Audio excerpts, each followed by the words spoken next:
Hey folks, we are back at Nikki T Live. I'm your host Nick Taylor, and today I'm hanging out with Daniel Roe. Daniel, how you doing today? I am pretty well, thank you. It's Oh, nice to that's be here. awesome. Yeah, no, I appreciate you taking the time. I know you're quite busy and you've been on a few conferences and stuff, so definitely appreciate you taking the time to come hang with us today. For folks that might not know who you are, would you mind just kind of just giving a little TLDR of who Daniel Roe, the myth, the legend, or who knows what is? Um, well, I don't know about any of those, but I who am I? I guess I'm a developer these days. I wasn't always. I studied law, theology, and did various other things before I ever started contributing to open source or even Okay. coding. And that was not that long ago. At the Okay. moment, I'm on the Nuxt core team. In fact, I lead the core team, and Nuxt, I should say, is a framework for building web apps based on Vue, um, and so we've recently sort of rebuilt it from scratch. So that was pretty exciting. Okay. I live in the UK, although I'm Okay. not originally from England, and I live in the countryside pretty much. So Okay. actually quite close to an old city, but a really tiny old city, so that actually there's still fields and sheep and rivers and forests around me. So Okay. I've got three cats. In fact, one of them is asleep across the desk from me now, and a dog as well, and a family. I've got a kid Oh, too. cool, cool. Yeah, that's awesome. Yeah, I was mentioned to you before the stream. I am British. My father's from the UK. I'm trying to remember the town he's from, but my brother also lived there for quite a while. He lived in a town called Storrington. I don't know if how familiar that is. That's kind of like asking somebody in Canada, "Hey, do you know somebody in Vancouver if you live across the street?" But yeah. Anyways, it's just beautiful. Just a small town, and like you were saying, I don't remember seeing sheep, but there was lots of mountains or hills, I should say. Like so, lots of hiking and biking. So it was really nice. Yeah. It's I don't know that particular place, but I think England does have. I think it's got a lovely countryside, and for sure walking things are so much more walkable because I grew up in the States. I grew up just outside Yeah. Washington D.C. Okay. and in classic suburbia, and a lot of things just they're just not walkable. I mean, you can walk around your neighborhood, but the Yeah. moment you actually need to go further afield, it's a car journey for sure. And my friends weren't you know there in my Yeah. they would be further away, so actually the whole thing it's very much a let's plan. I want to go plan to see friend X or friend Y, and it Yeah. was not a straightforward just walk out the door and down the street. So I Yeah. loved it when I came to England, and suddenly I could actually walk anywhere in 15 minutes or cycle anywhere in 5 minutes, and suddenly yeah, that was cool. Yeah, no, for sure. I definitely appreciate public transport and being able to get around. I mean, Montreal, I mean, I mean, there's buses, trains, and there's a subway system here. Where I'm at, it takes a little longer to get downtown, but I can access it through all those things. They have a bike ride sharing program, which is really nice. So like you could be kind of just somewhere and you're like, oh, I've got to get somewhere, and then you just either your membership or your visa and or your credit card, and you just hop on, and then you're off to wherever you need to get. And there's typically, unless you're in the middle of nowhere, there's usually a station where you can park it. So I'm a big fan of that, and uh, I remember I worked in Barcelona in 2016, and I loved Barcelona for just making it so accessible for pedestrians and cyclists and just hopping on the train and just going along the coast, and just going somewhere for a few hours and then coming back. It's it was really interesting because I think a place like Barcelona was built around the people and not the cars, whereas like you were saying Washington D.C., or like if I remember going to Texas, like you couldn't get anywhere without a car, like, or you Yeah, you could, but it was very difficult. So yeah. I don't know, wherever there is a place, and I guess it's not, it's for sure, it's not country specific only, but wherever there are places that are built around people, Yeah, and like cycling and walking and so on, it feels so much better and better for you yeah. too. Um, Oh, for like sure. obviously there's this like a physical side of things that you can actually be out and walking, and that's great for you. But I mean, I just think the mental health benefits of just being out Oh and yeah, for walking sure. places and seeing people, it's really Oh good, I yeah. think. No, yeah, it's super healthy, like you said, and it's really nice when like you go to like a downtown core of a city and there's no cars in it. It's really nice, and I even though there are a lot of cycling paths in Montreal, Montreal drivers aren't necessarily the best drivers. I'm generalizing, but I know people who have always you get hit by a car at some point.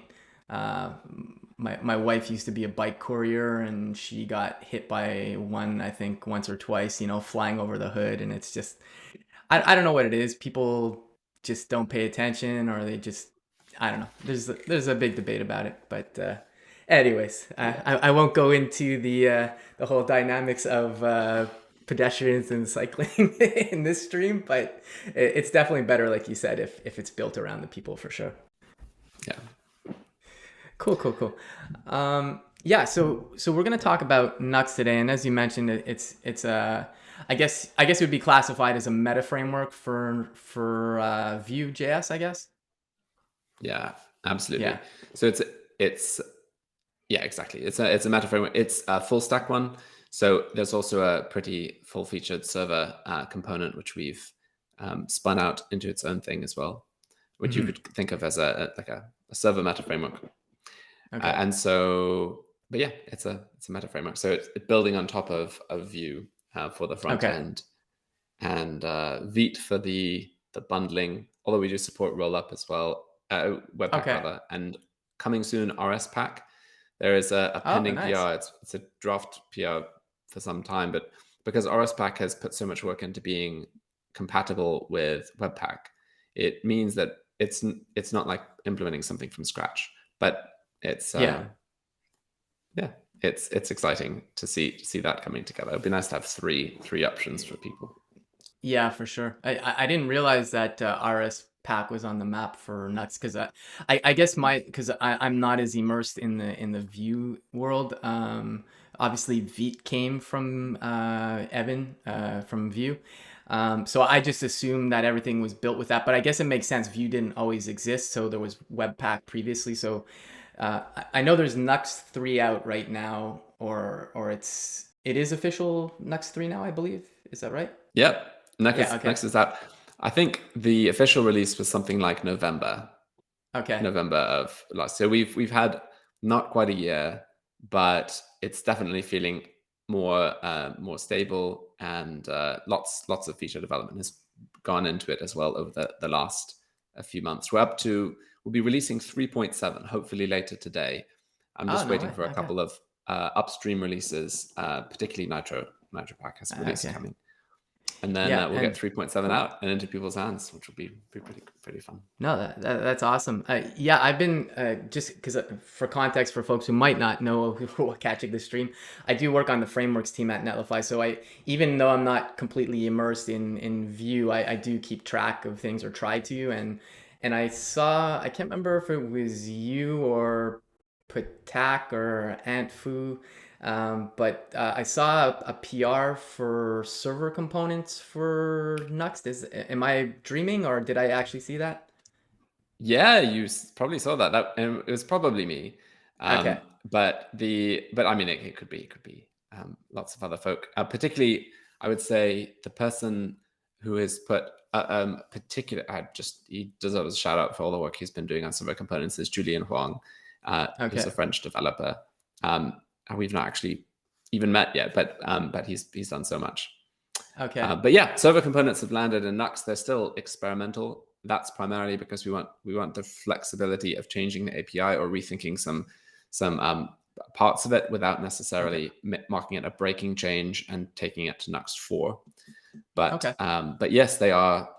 like my website is fully built in server components, Oh, no way. and Cool. it's pretty fun. Yeah. If you want So to I check it guess, out, I have a blog post, and at the bottom of the blog post, there's a button. yeah. And if you click the button, it will highlight all the server components on the website, so you can see Oh, what cool. is a server component and what isn't. And basically, most of the site is server components. Yeah, yeah, okay, for sure. Yeah, if you want to drop that in the chat, or if not, I can definitely drop it in the recording after. But yeah, I guess I did want to touch on the server components. I'm curious, are you trying to adopt similar patterns to React server components? Not like obviously it's a completely different library, but like for example, there's server actions, which where you have these RPC calls. Is that the kind of things you're investigating? Because like prior to React server components, because I've also worked with like Fresh, which is another meta framework on Dino with Preact, and like prior to React server components, you would just do a two, like you would render your components, but then you would just two string it, and then you would render the generated markup. That's how Nuxt currently behaves prior to this, or is Nuxt already doing something different prior to the server components work? So it's not the same as React server components for sure. Okay. I mean, because obviously, in a sense, React server components, there's a lot more AST involved. Yeah. So Nuxt server components, we basically render HTML of just the component. We also render styles like CSS and links like in the head, Okay. things that will be put into your head, and then we send all of that down to Nuxt on the other end, Okay. at the client. We do support interactive client slots. So you can basically put anything within the server component, and server components themselves are fully reactive in terms of their props. So when you Okay. change the props that are passed to a server component, it re-renders, but it re-renders on the server Okay. rather than Yeah. on the client side. And Okay. we also have coming soon interactivity within server components. So that's pretty fun. Okay. But it's not yet released. So Gotcha. that's experimental, and we are exploring different options, but we're not explicitly patterning it on anything. It's more Yeah. that we're solving, I think, similar issues as React is, but we also Okay. have some of the limitations that React has. We don't have because we're based on Vue. Okay. So the way that suspense works in Vue is different. I think it gives a lot more flexibility. I think it's pretty idiomatic because in React everything is a synchronous render, and then obviously you have hooks and so on which can retrigger renders of bits of Okay. code. Yeah. In Vue, you can if you're working with suspense, you can have asynchronous components have setup functions which runs once, and then Okay. the component continues re-rendering after that, but the setup function doesn't run again. And these setup Oh, functions okay. can be async as well, and so they can await. So before the if there's setup required that involves some kind of asynchronous request or whatever, that can actually block the navigation or the rendering, and that is Okay. really quite straightforward to do. And I think it changes the story with regard to server components based on how they work or how they need to work. Um, Okay. Okay. Cool. Cool. Cool. Yeah. No, yeah, it's interesting because there's some things that I don't know. I do find kind of questionable in React, like patching fetch and stuff. And there's like, because like, uh, I know you've been in web dev for quite a while too, and like generally you don't override like existing primitives or parts of the web APIs. So I still find that bizarre, but like I understand the use case, but it's still a little iffy to me, I find. yeah, But that's just not really spicy take, just more an anecdote. Yeah, cool, cool.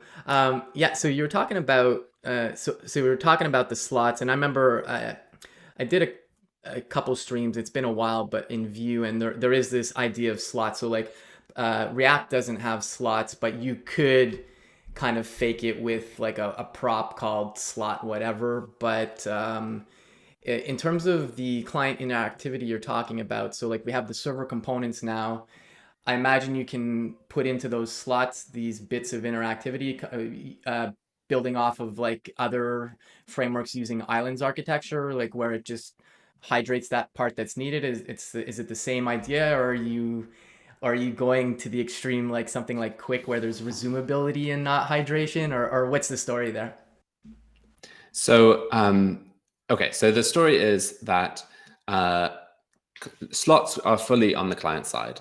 In fact, at the moment, the way it works is almost an inverse of islands Okay. architecture. We call our server components islands, but they are the opposite kind of islands. They're islands of static content in Okay. an app that's dynamic by default. Whereas some other frameworks that are islands based are static with Hmm. islands of interactivity. So we're the other way around. We basically are saying a Nuxt app is first and foremost dynamic. I mean, you can Okay. fully disable JavaScript on a Nuxt app, but by and large, Yeah. it doesn't make sense for developers to do that. I think like that Okay. the burden of 60 kilobytes of JavaScript is actually quite small, and to Yeah. be able then to have all the goodies that Nuxt and Vue come with is a small price. Like that's Okay. totally okay. Yeah. So Yeah. we've gone the other way. So we have basically a dynamic app, and then where it makes sense to have something that is static, for example, you're doing syntax highlighting on something, it doesn't make sense Okay. to be passing that or shipping the entirety of the grammar of your syntax highlighter to the client. Yeah. Then server components come into their own, and you can basically mark bits that are static. Okay. If they need some dynamic component, the way you can do that at the moment is you have slots, and you can actually have lots of slots within it. Okay. But we do plan to be able to have independently hydratable components within that static island. Okay. And so that will come. As far as Quick is concerned, I mean, Quick, I find it fascinating. It's very, very interesting pattern. It's a Yeah. fun thought experiment. And but right now, it's the kind of thing I think that would need to be adopted at the framework level in terms of Vue. So, what what options would Vue give in terms of rendering a component? Yeah. I mean, like there's been an interesting discussion between Mishko and Evan or Manu talking about what is hydration.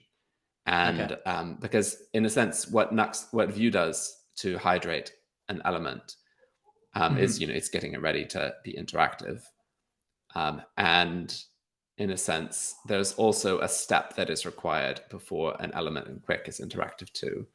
Okay. But it's whether you call that hydration or resuming it or whatever. Anyway, so Yeah. there's an interesting conversation to be had there in terms of listening to some of that. Okay. Yeah. Um, Yeah. For sure. but I mean, I'd absolutely be up for taking any sort of pattern that's going to make things more performant. Yeah. I think with the upcoming Vapor mode in Vue, so there's the possibility of rendering components in different kinds of ways. Okay. So the concept in Vapor mode, if you haven't come across it, or for people here haven't come across it, is that at the moment we have a sort of VDOM, and it's reactive, and the way things render and respond to interactivity is requires a runtime. Okay. Frameworks like Svelte compile themselves away. There's not a runtime. You're left with imperative code that the framework creates, as far Hmm. as I understand. And the concept for Vapor mode in Vue is that there might be different ways. So some components might be compiled in a more imperative way with no runtime Okay. required. And some might still require a runtime. And so there'll be obviously limitations on what it looks like if you're compiling a component into an imperative code.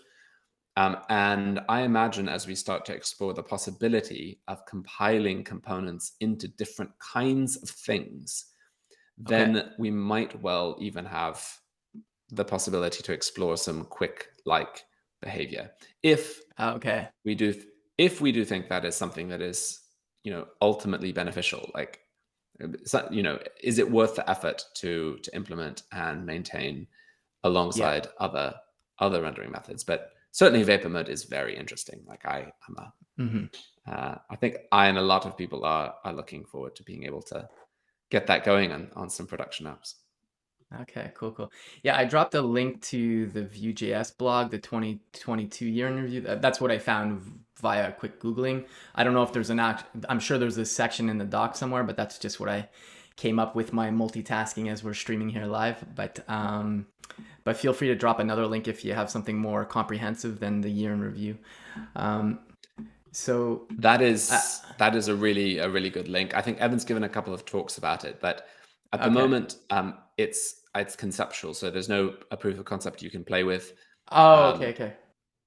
so it's not yeah, you can't, there can't be too in depth of a guide to it. The best Okay, thing is okay. to listen to Evan talk about it or explain it, and that article is great.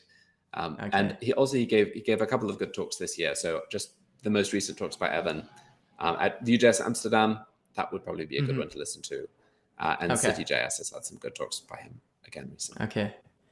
Yeah, I was at Render ATL this year. First time I attended, it was amazing. And I actually took Evan's workshop on reactivity, and I really enjoyed it. I also caught he also gave a talk at a local meetup, which I caught the evening before. But I really I I've it's the first time I meet Evan, but I love how he was able to break things down so well and teach it. So like we literally started off like, hey, we're just gonna build this little primitive, and then it slowly became this and this, and then we ended up making signals and all these other different reactive patterns. And it was yeah. Nate, who's in the chat, was at Render Atlanta too. So yeah, it was amazing. And yeah, he's just able to build up on those things, you know? So it wasn't, you know, because I can see these things like when people see frameworks, they can be very intimidated by it if you know, like, oh, like I could never contribute to React or Vue or whatever. But that the way he broke it down just made it so approachable, which I really loved. So anyway, shout out to Evan. Um, I, I am curious because again, like I don't have really that much experience with Vue. So like in terms of like just getting back to hydration, I'm just kind of picking your brain here. We'll definitely dig into some Nuxt in a bit. In terms of the hydration story, because like typically in React, you know, you'll render the markup if it's as a server side rendered, and then the hydration process will re-render over that, you know, and that's why, you know, you'll end up with those weird errors sometimes if there's like a I don't know, like a browser extension that modifies the markup or whatever. I'm curious what the story is with Vue. Like, say you server render stuff, and then you know like you have your interactive section of the markup. Is it kind of doing a diff still there and then updating if necessary, or how does it work? 'Cause I know Vue is more reactive, like it's more solid JS like than it is React in that respect. So I'm just curious how that whole flow works if you're cool with it, kind of giving a little explainer. Um, yeah, of course. I mean, I'm the you know, I'll give a broad overview, but basically, it's I think the pattern is broadly similar. So there are significant, you know, there are a lot of differences between React and Vue, but basically there is still this hydration that takes place, and so you have Okay. that SSR, that HTML that comes in, and then a lot of the source of hydration errors. The first major source are the fact that the browser often changes this HTML when it receives it, and that Yeah. is going to mess up anyone's day because you know people who are coding in JavaScript will have HTML that might not actually be technically correct, and the browser will Yeah. sort of change it and say, "Oh, actually, you can't stick another link inside that link. We're going to actually end the previous link, and now it's a new separate link." Yeah. Um, so yeah, so that happens. But then, yes, when the HTML comes in and Vue executes, it basically traverses down the DOM and it matches up the DOM nodes that are rendered with Okay. the DOM nodes that will be rendered by your Vue app. And so again, just like React, if you have a say state that's different on the client versus the server, that means something different might be rendered. So for Okay. example, if you have like something stored in local storage and it can only be accessed on the window, and on the server you render something different, and then on the client you're like, oh well, the user has a Okay. Yeah. preference for this, so we're going to completely get rid of this bit of the DOM. It's going to be a mismatch. Vue does take some shortcuts to make that performant. It's not Okay. a really time-consuming process, because it doesn't recreate the DOM nodes, it doesn't change them, it just associates them with the virtual DOM. And Okay. then from that point onward, things are fine-grained. So if you make a change, again, it doesn't re-render everything. It only re-renders what depends on the state that's changed. So if in Okay. your app you're rendering a complicated page, and my name is in a couple of places, and then you change the variable that has my name in it, it will Okay. only re-render those particular bit components that have to be re-rendered for it. So it is fine-grained like Okay. that. Okay. Okay. Yeah. Yeah. So more like I know Vue. So it's like in the yeah, fine grained reactivity, like solid in that respect. Yeah. Okay. Okay. Yeah. Cool. Cool. Okay. So I guess we are gonna get to next. There's just a few moving parts I'm just curious about still. Like so um so like people that are building frameworks based off of Vite, there's a project that I can't remember if it's the Nuxt team or the Vue core team that created this, but there's Nitro, and you kind of mentioned this briefly before. Um, if I were to create a new meta framework and wanted to use Vite, is going with Nitro the best approach to do that right now? Or like I'm sure you probably have some bias, but like would that be the recommended approach? Um, yeah, I mean, I would be totally, yeah, I would say use Nitro. So Okay. Nitro is based on, it uses rollup under the hood, like Vite, Okay. and it's server side framework. So it focuses on um, sort of intuitive patterns for how to come up with server side endpoints. Things are very much so it's file based routing, great HMR, sort of generic approach to databases, to key Okay. value stores. So a lot of thought has gone into it. And basically, we originally built Nitro for Nuxt. It was originally called Okay. Nuxt Sigma. Okay. Nuxt Sigma was our new browser engine, our new rendering engine, but we didn't want to keep it just to Nuxt, and so we Okay. basically actually created an entire organization called UnJS, and moved Nuxt Sigma to Nuxt Nitro, and then we said no, let's get rid of the Nuxt, and so it's Okay. now Okay. just NitroPack on its Okay. own, and I'm really glad. So it's for example, it's the basis now of Analog, which is an Angular meta framework, which also uses Vite.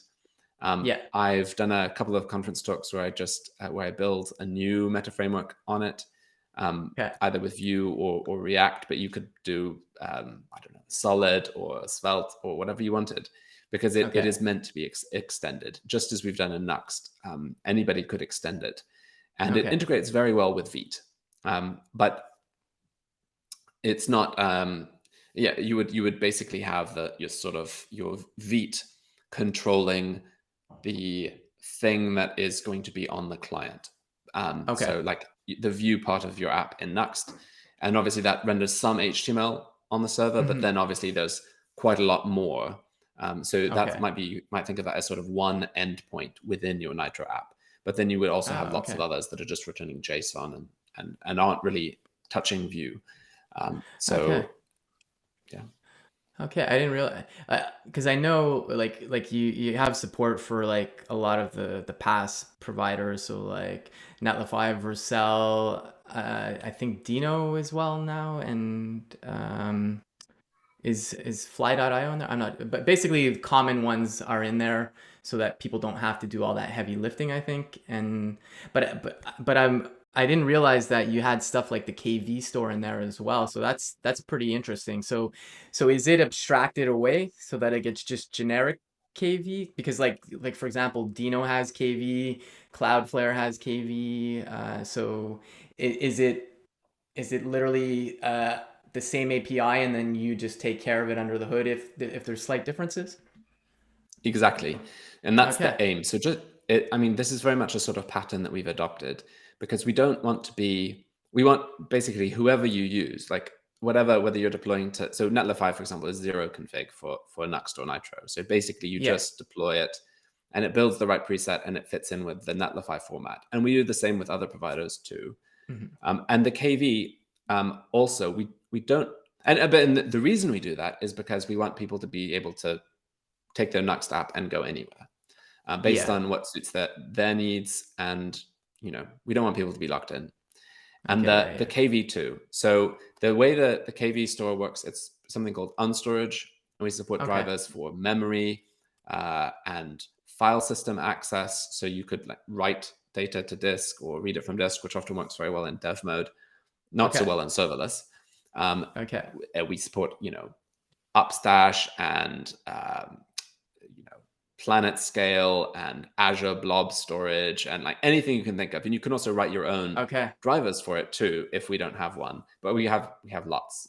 So Okay. and it's actually a little bit like a file system. If you're a Linux person, you might have the idea of a sort of a mount in a file system. So you can mount different drivers to different Okay. prefixes. So you could have something like the cache prefix is mounted to my file system, and it's just going to write some stuff to disk. And the Oh, okay. the sort of user data prefix is that's actually going to get it from my database, and it's going to write it there. Okay. So elk but the actual interface to using that is Yeah. totally provider agnostic. So you don't Okay. care about that in your code. That can be a configuration option. So in dev, you can have one set of storage providers, production a Okay. different one, and your code doesn't change. So we Okay. Super cool. so for example, elk is a client for Mastodon. I know you use it because Yeah. I've seen Yeah. you there. Big fan of elk. Uh, and so we use it there. So we have Cloudflare KV storage. Oh, we have Planet Okay. Scale. We have and it's great because people take elk and they deploy it to different places, and they actually don't need to change any of the storage settings in like any of the code. They just change Okay. a configuration option, an environment variable, and then elk will connect to a different place. And that Okay. is it's really nice. That is super elegant. That it's that portable. It's that is super nice.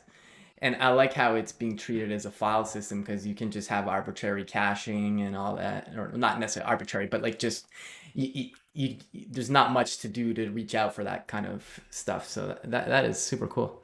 Okay, I really didn't realize that. I thought it was just the bridging glue between past providers, but it's so much more than that. So that's super cool. Okay, yeah, and yeah, I hung out with Brandon Roberts late last fall, and we talked about analog. So I, I I can't remember if he was using Nitro at the time. I know he was using Veet, but I'm not sure if he had.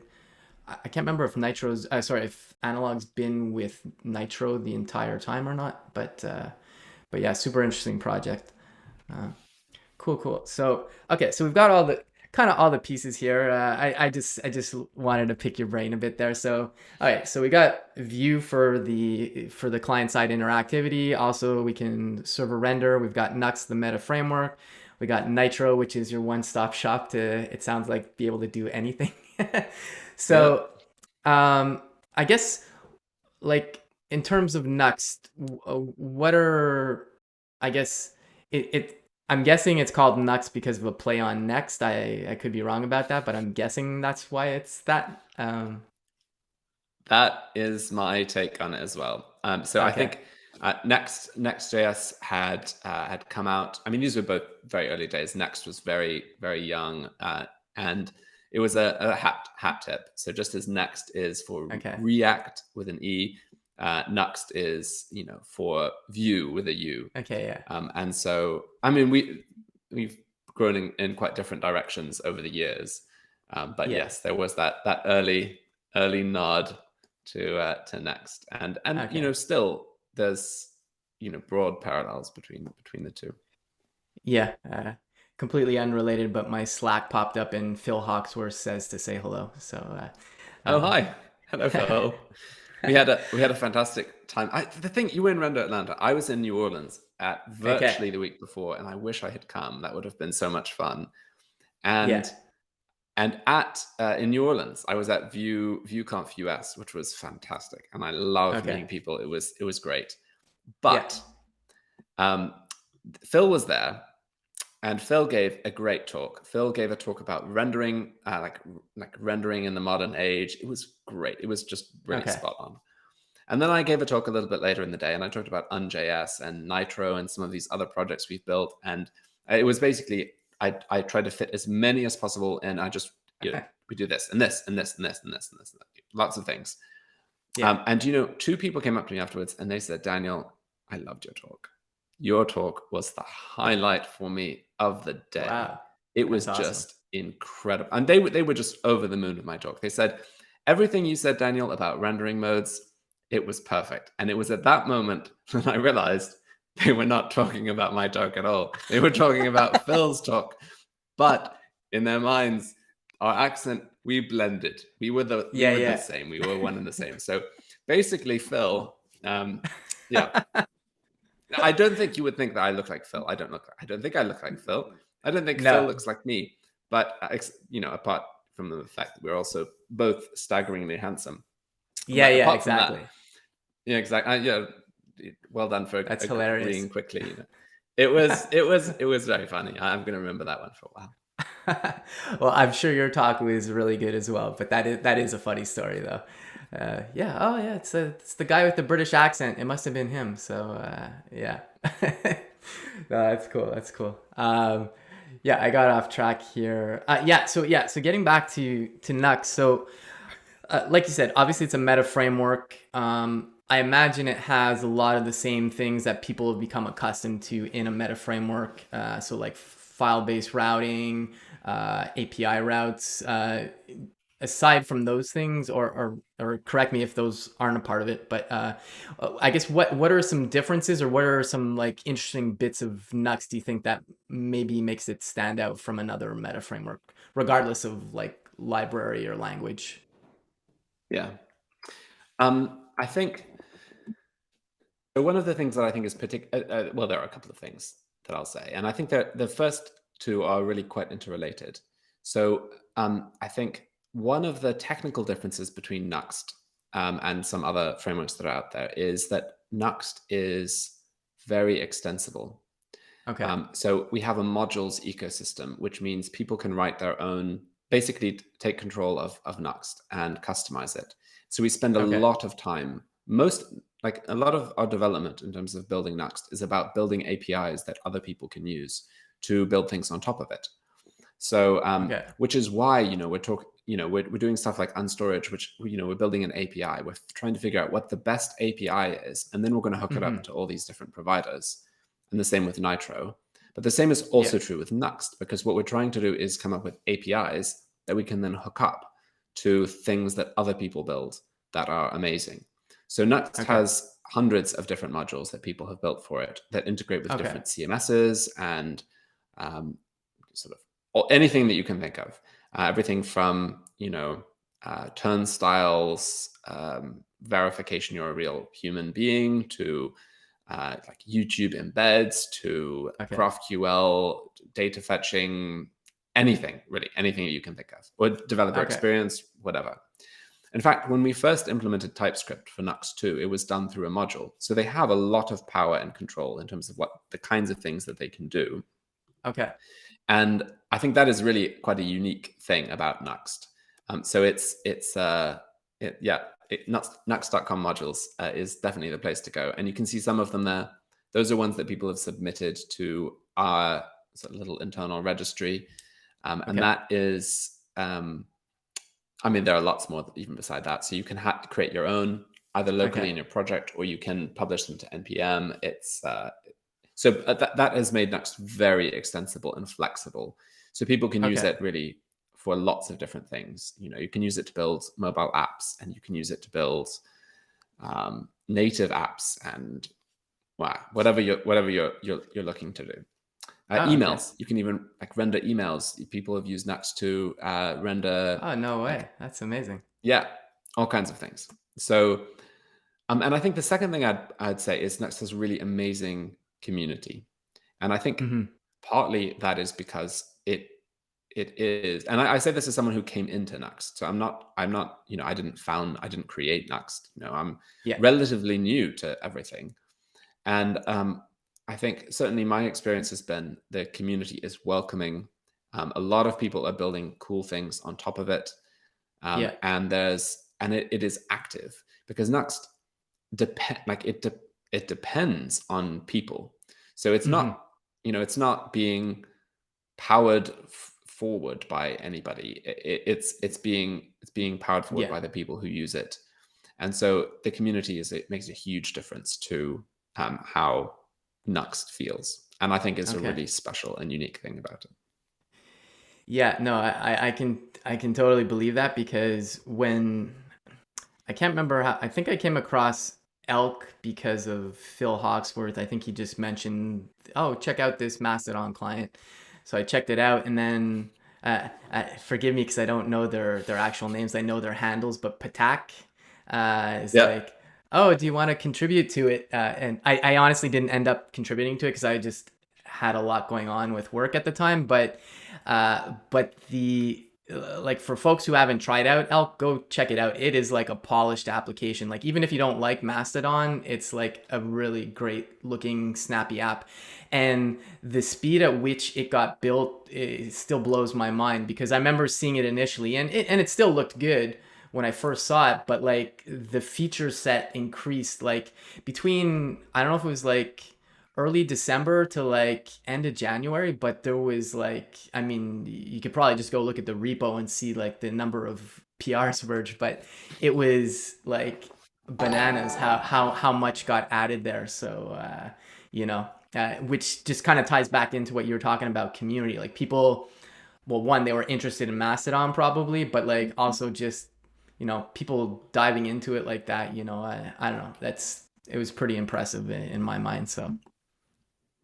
It was great. I mean, I really remember the early days because, uh, I mean, it was Anthony Fu's brainchild, and he came up. He had the idea. Things took a really bad turn with Twitter, and I think we were Yeah. suddenly all thinking, "Oh goodness me, what is going to happen, and where are we all going to go when this Yeah. goes terribly wrong?" And so, I mean, I had a Mastodon account anyway, but it had never really been something I wanted, somewhere I had wanted to be, mainly because that's not where my friends were. That's not where Hmm. I was listening to people and talking to people.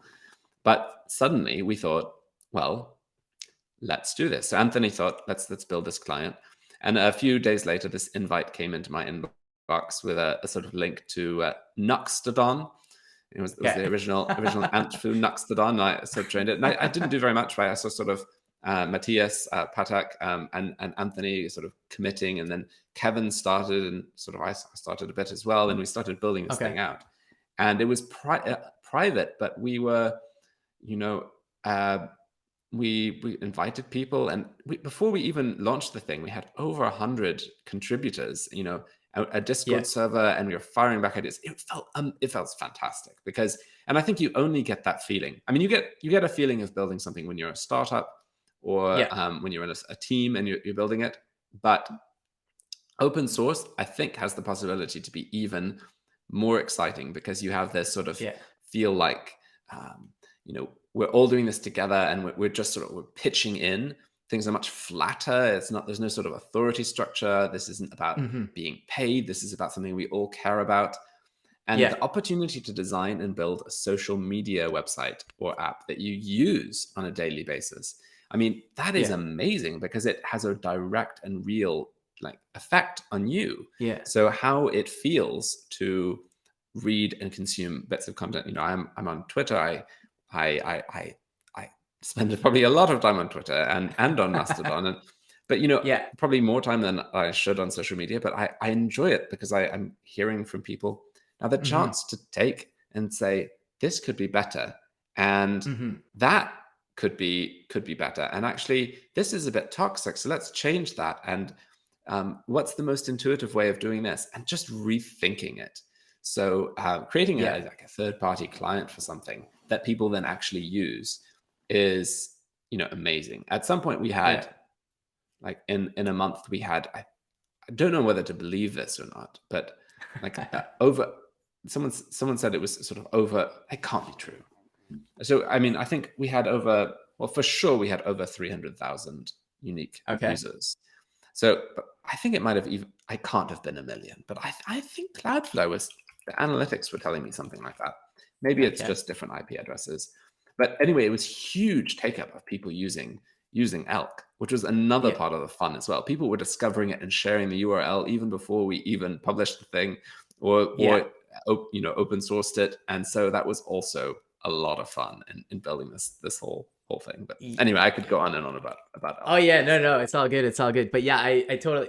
It was a viral thing in the sense that, like I said, like Phil shared the link with me, so like, oh, let me check it out, and then I would be posting links to Toots, and people like when I posted them, it had the elk.zone in the URL, and then people are like, what's that? And then like people just kept discovering it and discovering it, and but it's so true what you're saying about like wanting to make something better or just build something, being a part of something that you literally use is really cool. And Yeah. I have a same experience where like I used to be the lead front end at Dev2, programming blogging platform slash community, and Is that I true? That's yeah amazing. I mean, yeah Dev 2 is obviously fantastic. I didn't know you were the lead yeah there. That's cool. well, not initially, but like the way I was actually the first contributor to the repository. It was private initially, and then this was back in 2018. They said, does somebody want to, maybe contribute to our repository? And then, so I was working full time, but I contributed to the repo for about 2 years because I genuinely still use it, and it's something I loved, and I just wanted to make it better. And so basically after 2 years, it just ended up speaking to one of the founders, and they're like, oh, we're hiring, by the way. And I'd pretty much been doing most of the front end stuff. So that's basically how I got hired there. And but it's the same thing where it's like I love using this. I want to make it better, or I want to add this feature and stuff, and I get the excitement. And like, as a maintainer, like, because I mean, I maintain stuff at Netlify as well. That's open source. There is the, like when people are like, oh, when's my stuff gonna get merged? There's that excitement, but and I remember that too. Even though like I know, you need to wait. People have lives. They do other things. I was always like just waiting, like, when's it getting merged? When's it getting merged? But yeah, no, I loved it, and yeah, open source for me has been amazing career wise. That's how I got there. It's not necessarily the only reason why I got hired at Netlify, but I think one of the big things was I'd been already contributing to a massive repo that GitHub stars aren't everything, I know, but it had a pretty good following. Like I think Dev2 at the moment, the last time I checked, at least the public numbers, I think it's like over 1 million active members now. But so it's like it's not like a small site or anything. So anyways, that's just a little side note. But just getting back to community, I 100% think a community can make or break something for sure. Yeah. Yeah. Oh, and Tamaz in the chat, he's a moderator, and I've at Dev2, and I've known him for quite a while. He's good people. Cool, cool. I could definitely talk to you about open source and all kinds of other things like forever and ever, I think. But I think it'd be kind of fun to dig into some Nuxt. And I was curious if, like, probably digging into Elk right now might be a little overwhelming potentially for just kind of an introduction, or do you think it's approachable just looking at that, or is it better off if we maybe just do like a create Nuxt app or whatever the command is? Yeah, we can do that. Honestly, we could do it either way. But I think Okay. you're right. Like a full project can be a bit much. Okay. So yeah, we can start a new project. Okay, cool. All right, I'm gonna just switch us over to pairing mode. And let me just close this here. Pairing mode. That's Yeah, that's cool. cool. Yeah, it sounds fancier than it is. I don't know how long you've been streaming, but I used to run the Dev2 Twitch stream, and my streaming setup has definitely gotten better over the past few years, and like I've learned to automate a lot of things. So My one indulgence for my stream was I did get a stream deck, so it's been super useful. Oh, that is sounds Yeah, very cool. I will but definitely pick up. I will keep my eyes open and see. I don't know. I don't know how half of these things work. Obviously, I do stream, but people do things like exclamation keyboard. Like, okay, yeah, yeah, I yeah, have I some feel like I should commands. have an integration that does something there, but like I I'll send you a project. All my stuff's open source, but there's a great I don't have a keyboard command, but like I just thought I would check. I have other ones. Like I have some animated GIFs that come up. So like Nacho Libre, if you do Nacho, and you'll see an image come up if you're watching the Twitch stream. And then like I have some interactivity where I could add like I can move like a donut, and you can like say donut up or donut left, and it moves it around on the screen because it's all silly stuff. It's just like just fun stuff that I was trying to do. And but it's all web, and it's using this really great project called Comfy JS. I'll drop it in the chat just because I think you'll find it fascinating. And I think most people that do kind of like web views in their stream, they typically reach for this project. I'll drop it in the chat too for anybody that's interested. Cool. And that's basically what I'm doing. And it just listens, and I just have like a web page running. It's just like it's not even, well, I guess it's a single page app, but it's really just one page. But and it just listens to commands, and like if you accept that command, you can just literally do whatever you want in terms of web tech. I'm sure you could do other things, but I just basically, like for example, I'll show one last thing. I hide my alpaca there, and then he changes hats and stuff, and it's just ridiculous stuff. But he's currently having a drink like you are. Cool. Okay, so I'm getting sidetracked here, but if we're gonna start a new Nuxt.js project, I imagine, is there a command like npm create Nuxt app, or what's the process to get started? Yep. So the command is npx Okay. space nuxi nuxi Okay. space init Okay. space and the name of your app. All right. Stream with Daniel. Cool. And so you'll then Okay. just cd. I think it will say, do you want to install the thing? Yeah. So you have to do that. Okay. And next time you do it, you should probably do npx nuxi at latest, just because npm caches these things. But Oh, okay. and then Okay. just cd into the directory and install your dependencies with that, whatever your preferred package manager is. We actually Okay. have we're reworking the CLI. Okay. And so we've got some cool stuff planned and coming soon, like auto installing dependencies for you. But right now you'll have to manually run pnpmi or whatever. Okay. Cool. And so now if we want to get started, I'm just looking in the scripts here. Okay, so we just have like a common like Nuxt dev. So if I just run npm run dev, I imagine I got You to have to install the install the dependencies. dependencies. Yeah. It depends. Some vary. Like I know when you install a Remix app, it asks you to install the dependencies.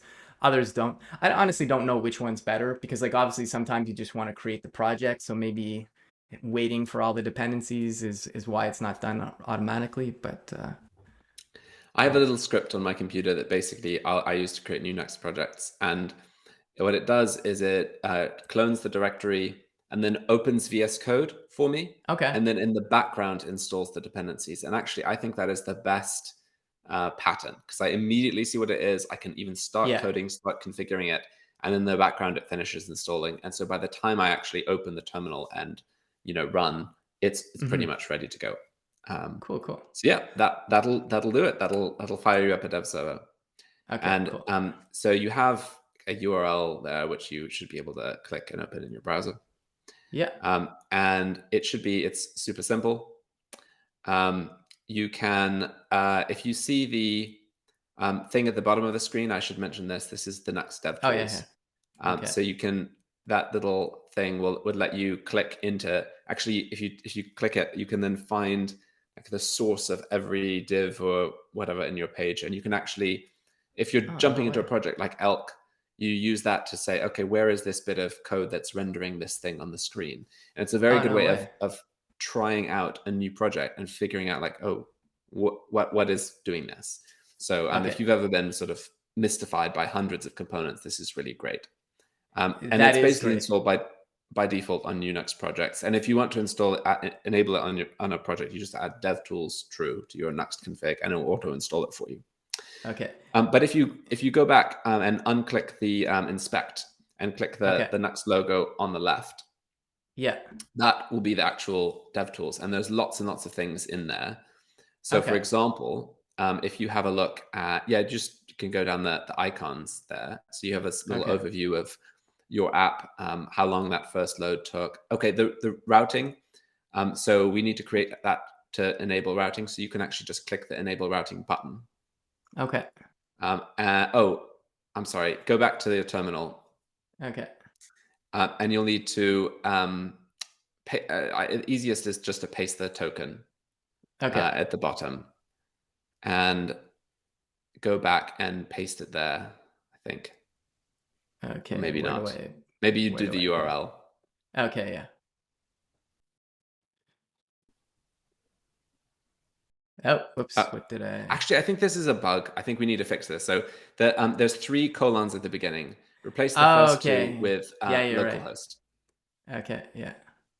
Okay. Hold on a sec. We need to fix that. So that's it's not great. Yeah.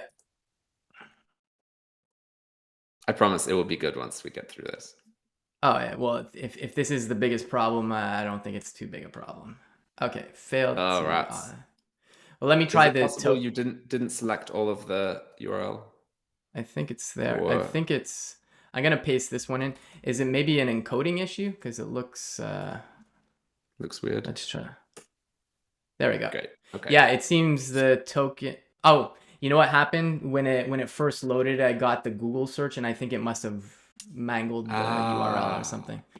But yeah, well, I guess if anybody's looking for a pull request to the repo, you can go ahead and fix that. So. Yep, Cool. that will be this repository. Okay, so now if you go back to that first page that you were on, that Yeah. close that, and I think you might need to refresh the page. Okay. And open DevTools again. All right. So, and you can click enable routing, and basically what that will do for you is create a pages index.view file. And again, so you should now have a pages.index.view. And you should also have an app.view file, which I think was there before, but now it should just have Nuxt page. And it removed that welcome page component for you. So if you if you were to go back now to the browser, actually, let's just restart the dev server first. Okay.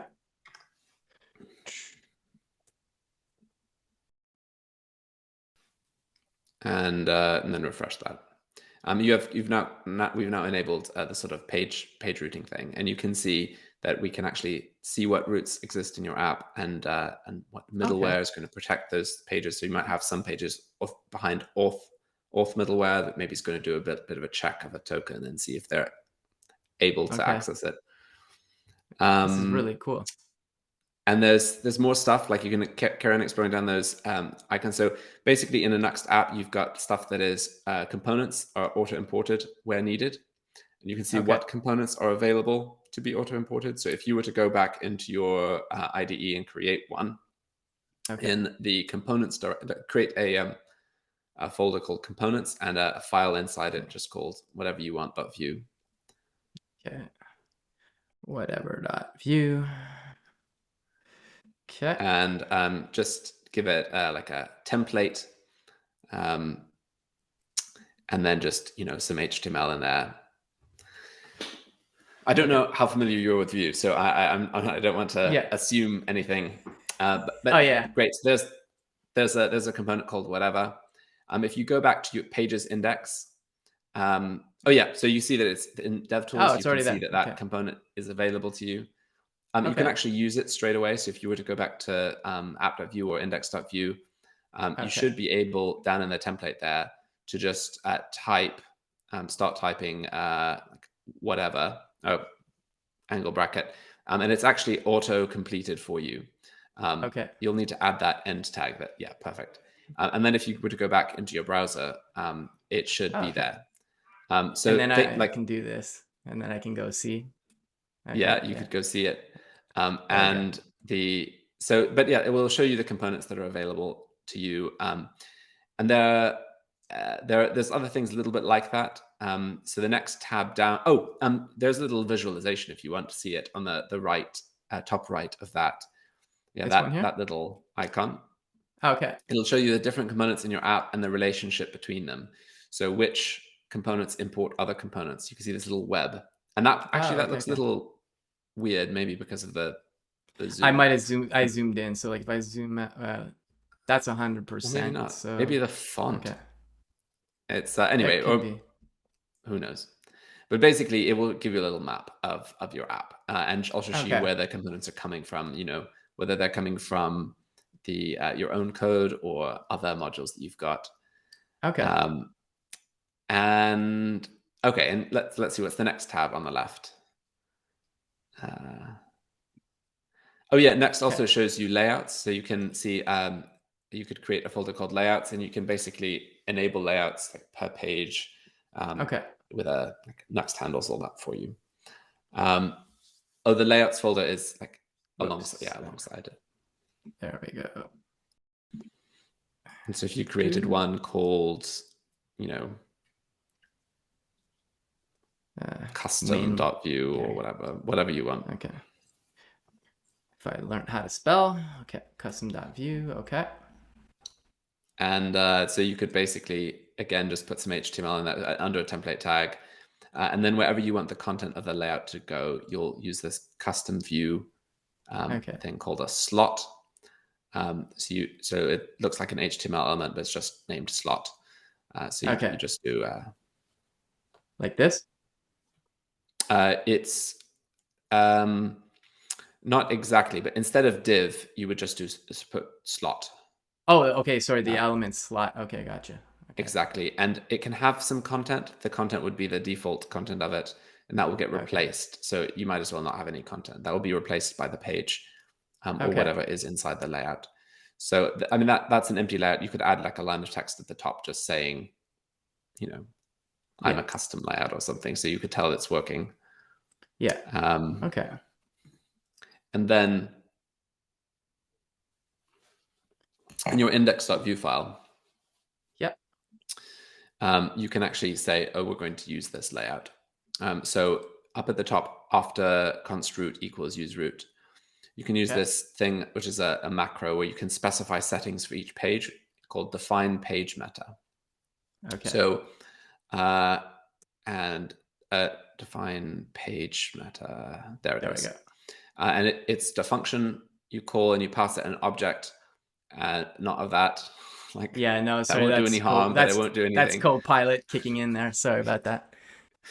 And you could specify a layout. So if you say layout, and then actually, nice, it guesses it. But I think Nuxt should also auto complete it for you. So if you type a quote, then it should give you a drop down. It's possible it's not doing that. Maybe. Okay. Well, we'll go with it. We'll go with it. Custom should work fine. And so you basically then that page will now be rendered with that layout. But you can also use them everywhere. You might need to refresh. But you can also use them.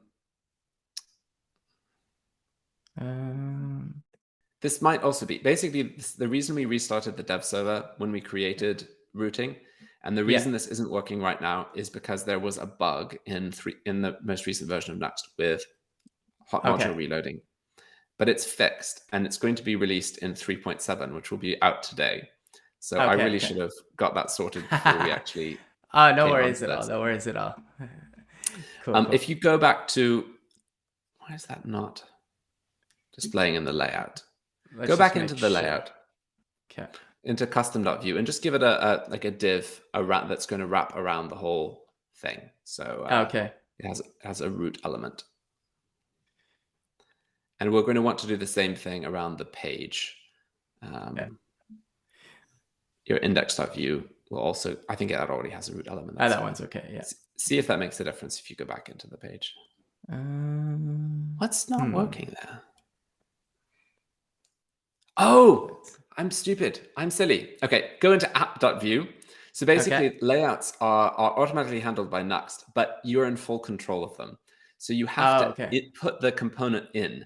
So you have to put Nuxt layout as a component around Nuxt page. So Oh, okay. or you could do anything that you want, but yeah, stick it there.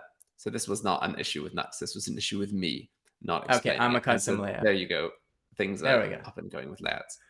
Cool, cool, cool. Um, but you should now see that in the DevTools. If you're looking for the layouts, those should be again available to you, so you see what they are. And layouts have lots of other features too. You can have custom slots, like you could have a header slot. So that's at the if you go back to the components tab, just under the pages one, Oh, yeah. and So, then at the top of the page it says show pages, show layouts, and I think you should be able to see layouts as well as other things. But I think layouts are not important. We haven't used a custom component in the layout at all, which is okay. why that it's not showing up there. But you would be able to see it at that point. Okay. This is interesting too. This kind of reminds me of, I know you've used Webpack. There's the Webpack bundle analyzer. It's it's only you have to build it, so it's not interactive like this, but it was always nice to kind of see where your dependencies were and stuff. And I really the feature I'm really liking here is like clicking and finding where something is, because for me, like one of the things that I've always done whenever I started a job was like I'd be looking at it, and then I would go like, okay, I found this Nuxt routing set up successfully. I'd do Command Shift X F, look in the project to find that text, and then I would kind of basically do a breadcrumb of, follow the breadcrumbs until I Yep. got somewhere. So this already, like the cognitive load of just trying to find something is already just like gone, which is amazing. So it's I don't know how frequently people use it, but I could see this being super super helpful, especially if you have a large app like you're saying, like Elk for example. I'm sure there's like many components, so that feature alone for me already is like a game changer. So I completely agree. And honestly, I think Control F, like being able to find stuff, is one of the skills that I think is totally underrated as a developer, yeah, because you need it so often, where you have to find, where does that error message come from? Like yeah, what thing is giving me that? And this bit here, where is that coming from? So yeah, all of the stuff that can make that better or yeah, or for less sure. needed is worth it. Cool, cool. Um, So I could take I you did. through all of the tabs of DevTools, but like we might be here a while. That's okay. I did have a question though. So like we have the routing here, we have the layouts. Is there the concept of nested layouts? Remix does this, Next.js does this now. I mean, I imagine you can like you can obviously just put a layout within a layout, but I guess is there like I know in some cases for the nested layouts and like Remix and stuff, it's because they only want to re-render parts of what they're going to render instead of like redoing everything. I think that's one of the selling points. But in terms of Nuxt, like obviously you can literally nest them, but is there any value in terms of re-rendering differently, or is it just really like a convention if you want to do it? So there aren't really any issues there with Vue, because Okay. it's only ever going to re-render just the bit that is needed. Okay. So Yeah. you can use nested layouts just by using this Nuxt layout component any way you want, and you don't have to. So if you don't pass it a layout, it will use the layout that you've set on the page meta, like Okay. for the root. But you can also pass it a specific layout to render, and you use that anywhere in your app. There's Okay. Okay. also something which I think is quite similar, called nested pages, where you can Okay. basically have something like a parent page and then child pages. And that basically can be enabled just in the pages directory. And so just as we put that Nuxt page in the app.view, you can also have a page in your app which has another Nuxt page inside it. And so it can become a parent, where you might, for example, I don't know if you had like tabs. So you might have a parent page which renders the tabs, and then you have child pages which are like the content of the tab. Okay. And obviously, you can do that in lots of different ways, but you could do that with child pages. So and so you have nested page structure, which works Okay. in Nuxt. Basically, if you had a page called about.view, and then you create a directory called about, and then put some other pages inside it, they would be Yeah. child pages of Okay. about.view. So and that is how it could work. Because of course you don't have to do that. You can just create a directory called about, and it can have Okay. index.view in it, and that will be rendered when you go to about. Okay. But you can also do it in a nested way. Okay, cool. We're seeing some love for the dev tools in the chat. Learner0418, apologies, I don't know your actual name, but they're saying there's stack traces in here as well. Oh yeah, we just merged this. This is great stuff from Anthony. If you Okay. have a click and is there a three dots thing? Yep. Here we go. Let's hover over some of those and see if we can pick. So you can see and install modules in your app in that modules thing. Okay. So actually click it, click modules. Okay. And basically click the install new module button. And you'll see some of the modules I was talking about earlier for Nuxt. Okay. So you could pick any one of those and just enable it for your app if you wanted. Okay. Let's see here. I don't have a search, but yeah, I guess let's just do Algolia, I guess. I don't know. Okay, Sure. so So install. just click install. It tells you what the changes it's going to make. So it's going to install that via npm, which is your package manager. It's going to change your Nuxt config. So it uses the module, and then it's going to reload Nuxt. And so Okay. hopefully if you go to your Nuxt config, you should see it's been enabled. And if you go back Okay. to your browser, it should have restarted. Maybe try refreshing. Okay. Oh, it's still restarting. I don't know what Okay, yeah. Algolia needs. This is super interesting to me because normally, you're using a CLI to do these things. So like, at like for example, Astro has like a really good CLI for adding things. But I like this approach of, you're using the actual site itself to do these things.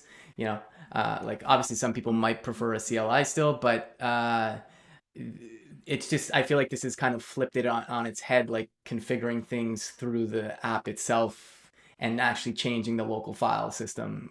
It's kind of nice. Yeah, it's refreshing. I don't know what's going on. Check your terminal. Is there Yeah, I there's think a bug there? What's that? Algolia is having a moment. Cannot restart Nuxt. Oh, it needs an API key. Oh, So okay, yeah. that like you might just comment modules out in that case. Yeah, okay. Like we don't want to get an API key from Mongo. But Yeah. Okay, so and I'll just restart check it. is it yeah, Okay. okay. Stack traces, let's see. I think it might be the one on the right. Oh, I see. It's reloading. Okay, Check the one on the timeline. Yeah, try that. Okay. Not the plugin, the timeline. All right, And click enable. Oh, right. enable. Yeah. Okay, and it'll just restart. Okay, yeah. I think you should be fine not to restart the server. Yeah. It should do it. Perfect. And go back to the start tracking. Okay. I think you can maybe reload the page even. And you can see, for example, the use route, which is in your index page. You can see when it was called, how long it took to run, and the stack trace of it, and also, well, there's no arguments, but you could also do something else. So what's another composable you could run? Like there's one that's navigate to. If you go back to index.view, just so we see the stack trace, you can just do like a set timeout. So give it a second, and then just so to like set timeout, and then pass that little inline function, and do yeah, exactly. How many seconds? And do that seems good. 1 second, and then just navigate to, and that will take a string. So you can just like pass it we only have the one root, but we can do a query parameter to pass a string with / something. Okay. And let's not run this on the server because that will Okay. probably not be a good idea. So just wrap the whole thing in if process.client. Okay. And then that will just run in the browser. Okay. Cool. Oh, whoops. Except it did it on the server. Whoops. There we go. Is that right? No. It's I'm fine. It like, wasn't an interval. Set interval yeah. might be even worse. Yeah. I was battling Copilot here. Sorry. All right. Let's close Copilot is that. great. Like I absolutely love Copilot, but sometimes it's true that you do feel like it's sort of thwarting you. Yeah. So if we refresh that page, I think in a second, yeah. So you Oh, see okay. navigate to popping in, and so you can actually see like arguments and how long it took. And obviously we have a tiny app with nothing going on, but as you Mm-hmm. start putting more functions, you can actually see how they relate to each other and what is going on in the background. Yeah. Particularly the timing, like how long it takes to run something. This is like a much lighter weight approach to because obviously in a debugger you can do all of this as well. So in your Yeah. browser dev tools you could like dip into it, but sometimes you just want to know the big picture, Mm-hmm. and this is sort of automatic, so you don't have to specifically watch any of those. Yeah. No, this is super nice because, yeah, because I typically don't end up going in the debugger unless it's like something I'm not familiar with, or like, I do console log or log points when it's stuff like when I know exactly the flow of things going on and I just want to check a few things. But when it's like I really don't know what's going on, that's when I typically reach for the debugger, and it can be longer because you're stepping through. Like I remember is a few years ago, but like Webpack wasn't doing something, and I'm like debugging through node modules in Webpack as it's running, which is not something you Yeah. typically want to do, but it got to that point because like I couldn't figure out why it wasn't working and I had to step through. But that shouldn't always have to be the case. So this is nice that you can get at least some really good information here. If you still have to dig into the debugger after, great, but this seems like it would provide enough context, hopefully, to maybe avoid that. So I hope so. Let's see, what else do we have? We've got so Nuxt has the concept of plugins that run on every like initiation, so they run in the browser when you're starting your app or on the server. okay. You can see your storage, so if you wanted to inspect like how there's no custom storage set up, but you would be able to inspect it. You can see Okay. any server routes that you have, so you can actually inspect those as well. Nuxt hooks, that's interesting. So Nuxt has a lot of things that you can interact with.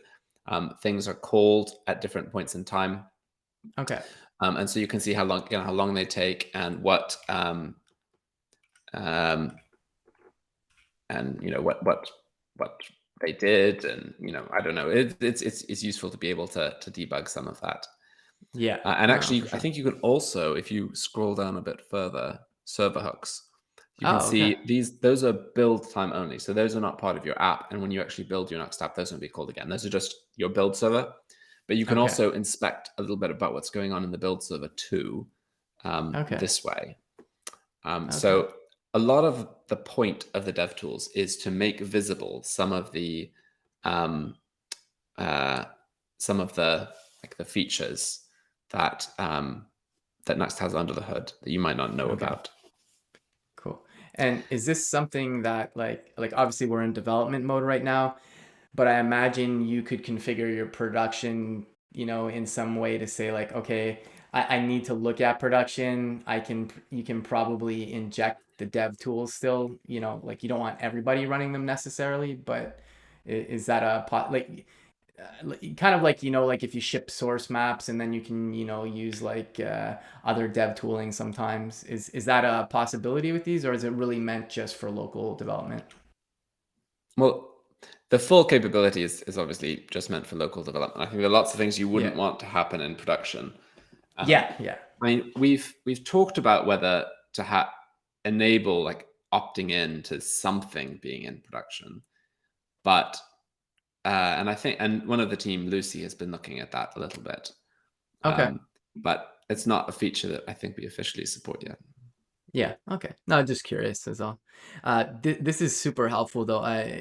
It's nice that like it's not it's not like tools somebody built outside of the framework. Like it comes with the framework, and I think that's a really nice selling point in terms of like I don't know everything. So I mean, obviously we haven't built anything complex, but I feel pretty comfortable in the space already. And getting back to, we haven't talked so much about Vue, but the when I did do a stream with Vue, I think one of the things that made Vue super approachable to me. I mean, given that yes, I was already familiar with React and JSX and all that, but like there's no JSX here. This is like it's really, I mean, it's just markup, JavaScript and scope CSS, and it, as long as you know like HTML, JavaScript, and CSS, you're getting pretty far already with this. Like, I mean, I guess that could be said of a few frameworks maybe, but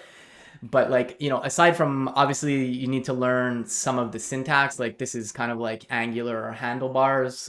There's a few things like I was already familiar with, so I think that's what made this very like, even though I haven't built anything complex with Vue, I was like just being thrown into it. I felt like, okay, I do know what's going on. It wasn't foreign, and I don't know if some of that was intentional when it was created, or if that's just based on my biases because I already have like experience with a lot of other things, but it just seemed really approachable to me. Yeah. The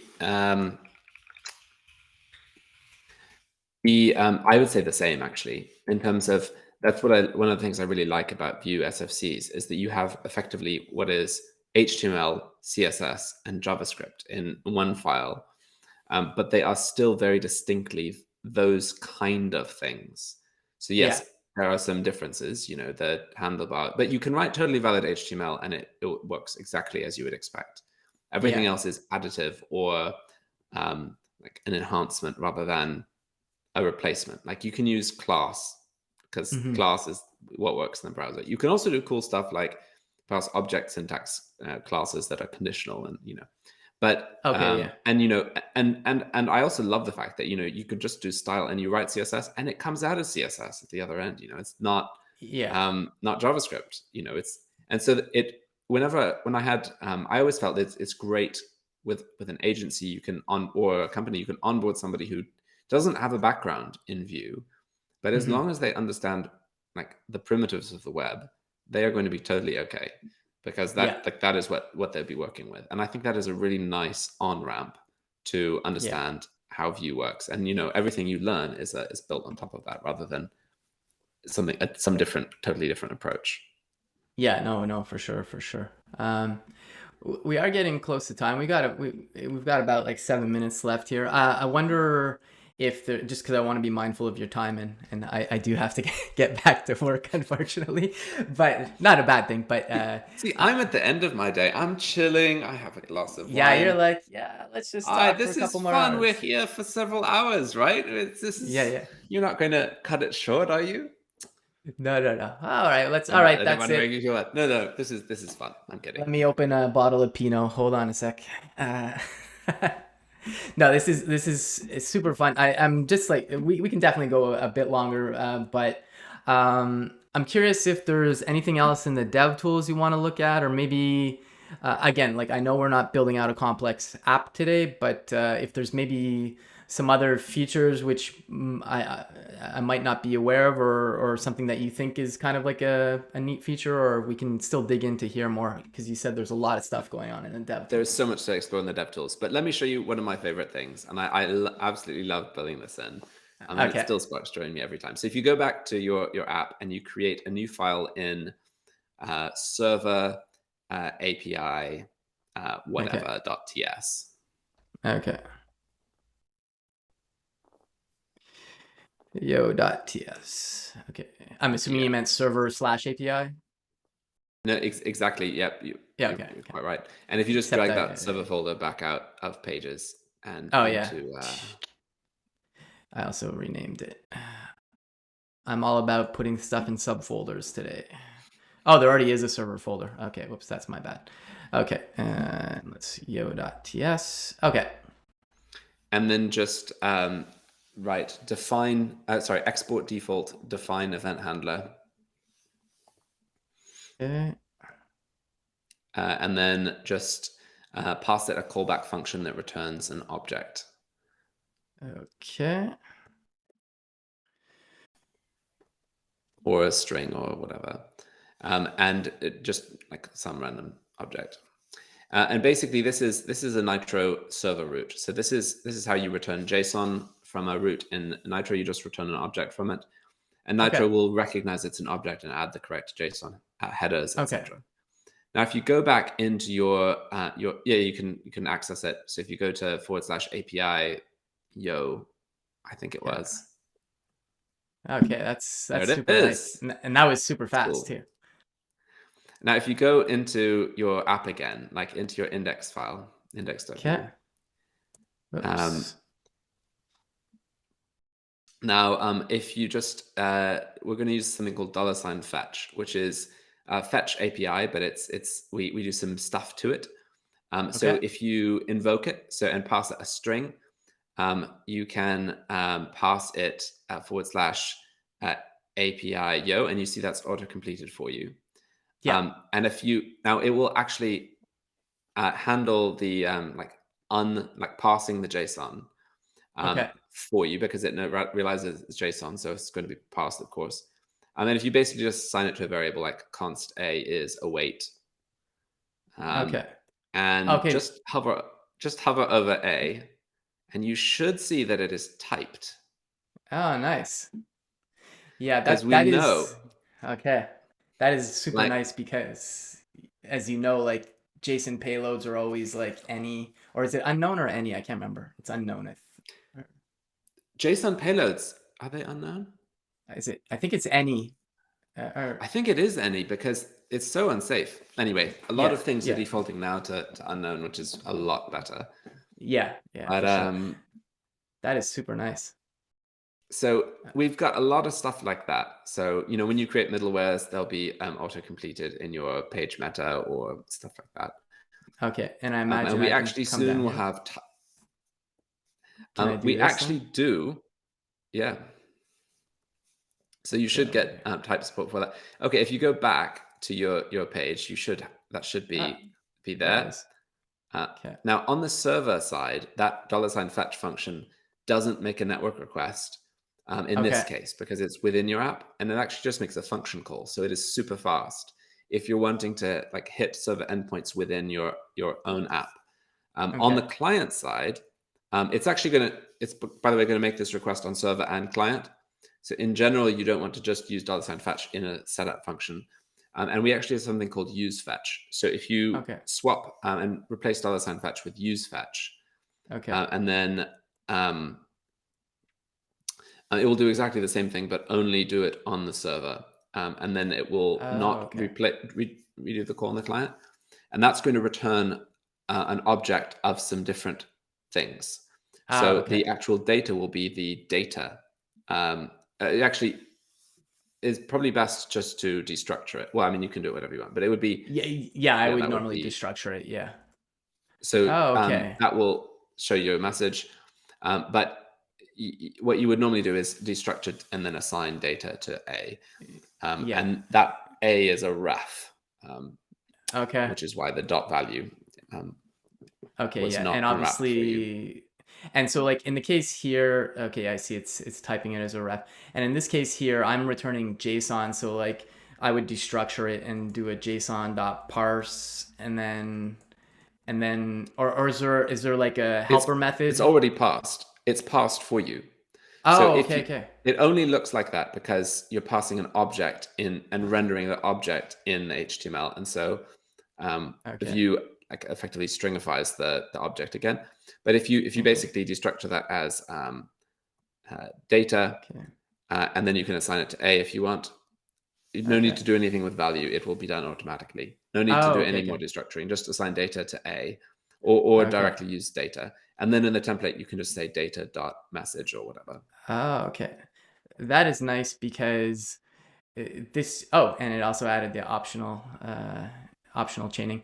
Um, that's nice because that removes a lot of boilerplate that you have to do to just get data out of an endpoint like that. So that is super nice. So I hope so. And so now if you refresh the page, you should see Yo at just as you're expecting, Okay. and it's not going to refetch the data.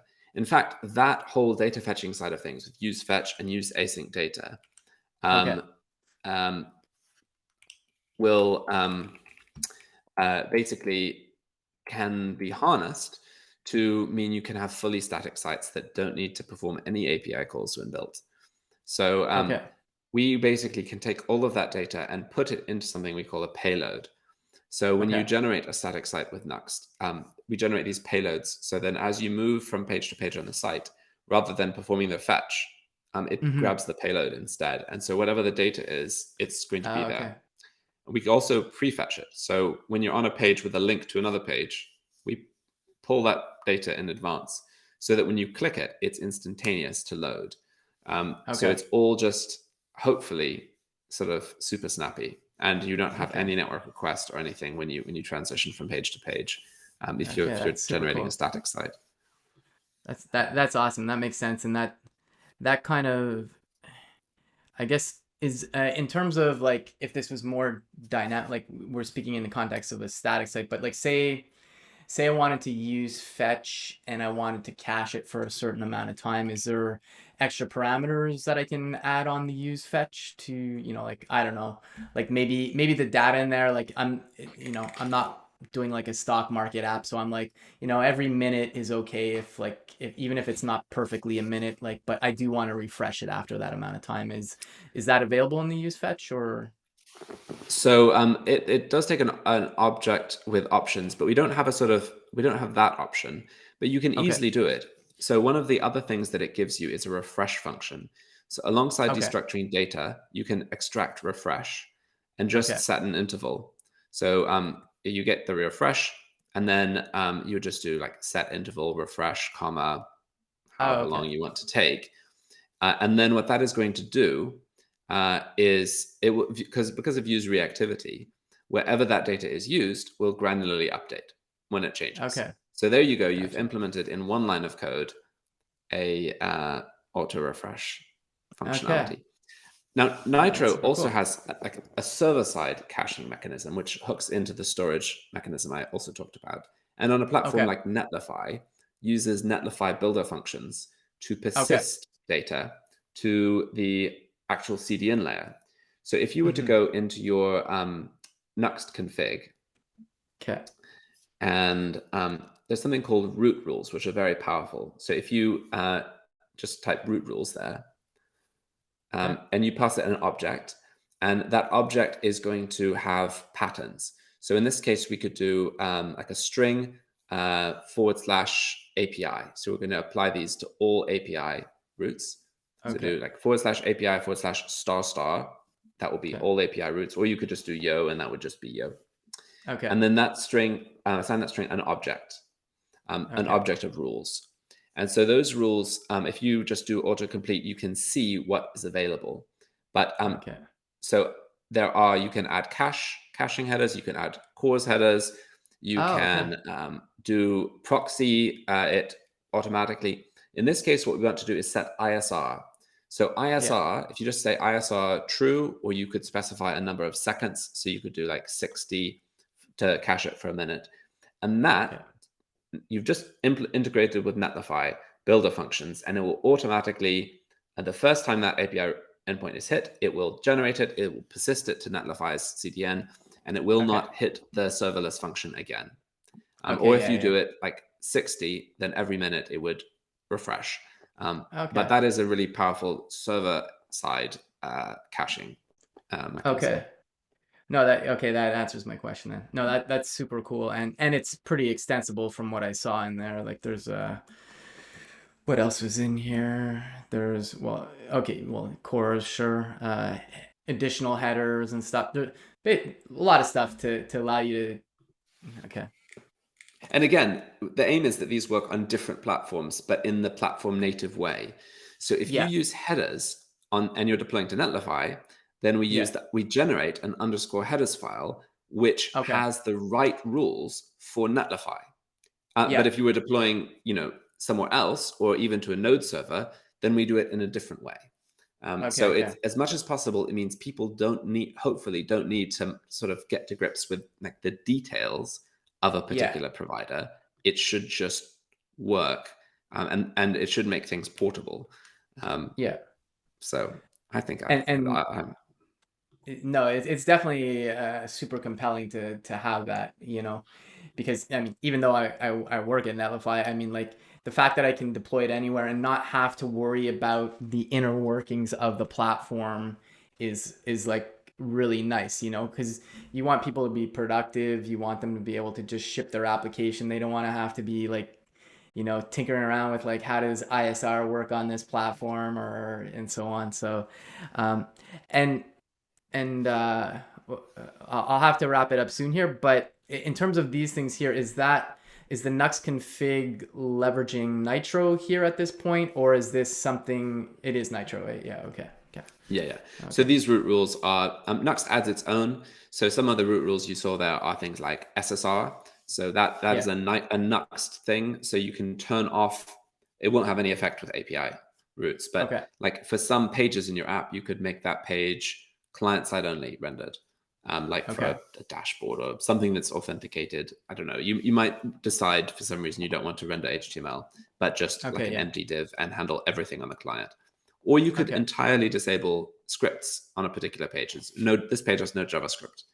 So there are things Okay. that are Okay. not specific, but then lots of them, like the headers and so on, are Nitro specific. So, Okay. and the whole thing is built on top of the root rule system, which is a Nitro system. Nuxt Okay. just hooks into it. Cool. No, this has been really great. I honestly wish I could talk to you the rest of the day because I do want to have a glass of wine and not work now. Um, but no, this has This been great. I mean, sorry, go ahead. this is why I need to come to Render ATL next time, and we can actually just sit and chat. Like Yeah, honestly, just catching up with people, like meeting people who are doing cool stuff and talking about, you know, ideas and whatever. This yeah. is what it's all about. And but I think Twitch and streaming is like a little substitute for it. Like this is fun. Yeah. It's nice to chat, and I really appreciate being part of your stream. Thank you Oh no, for yeah. inviting me.